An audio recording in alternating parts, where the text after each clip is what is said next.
My hometown was a rather grey mining village located in the Middle Valleys area of South Wales, situated midway between the heavy industrial area of Merthyr Tydfil in the north and the historic town of Caerphilly in the south.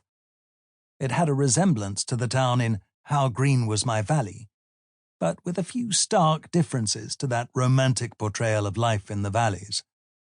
The coal-blackened faces of the miners winding their way homes from their shifts underground were certainly there.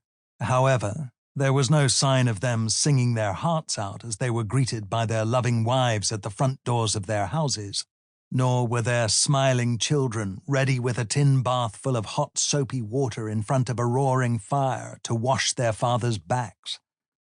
In this town, the miners were more likely to have gone straight into the local pub and to have been physically dragged out by their spouses later in the day, the women determined to get their housekeeping money safely in their purses, as opposed to filling the coffers of the local public house landlords. These were hard men in many ways, with wives to equal them. When I was a youngster growing up in the South Wales valleys, it seemed like the best place on earth. We had our well-trusted gang of friends. We had a vast expanse of mountain area to explore, and we had the run of the busy town. We also had a number of other places, like the colliery, in which to amuse ourselves. This was our patch, and we jealously guarded it against all outsiders. Fights between gangs of youths from rival villages and towns were commonplace, and were often quite violent. During these pitched battles, it was not unusual for serious injuries to be inflicted. One teenage lad from a village north of our town had a near escape when he was thrown from the bridge over the railway line.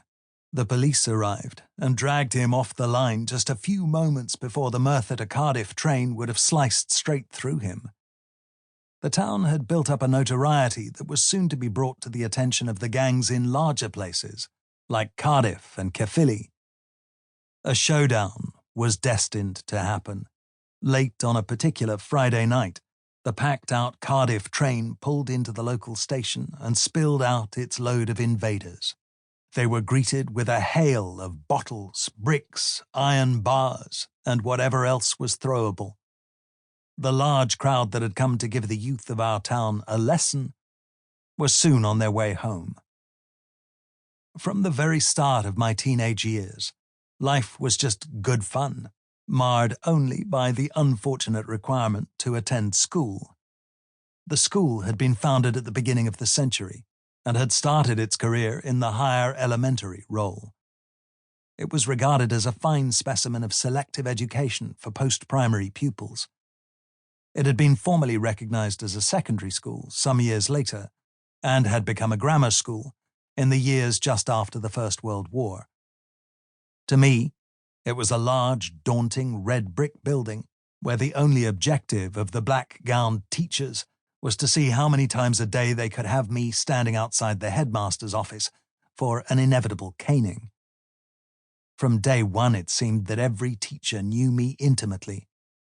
The unfortunate legacy of having an elder brother at the same school, a brother who had gained a reputation that was too easily passed on.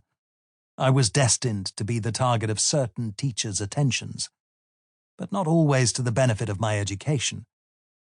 In my 4th and 5th years at grammar school, I would regularly wear 2 pairs of underpants, my swimming trunks and a pair of rugby shorts under my grey school trousers, in an effort to minimize the stinging pain of the bamboo stick. This was all very well, until the headmaster who dealt out the punishment, a red-faced authoritarian, changed his tactics and administered the cane across the palm of the hand. I would bend over in readiness. This worked sometimes, but on other occasions the sight of my well-padded buttocks probably influenced his decision to dispense the penalty across my fingers instead. Our little gang would get up to all kinds of mischief and misdemeanors, which were probably to stand me in good stead for the future. My hometown and the surrounding area were an excellent training ground for a potential life of running, hiding, sneaking about and being able to talk oneself out of a dilemma.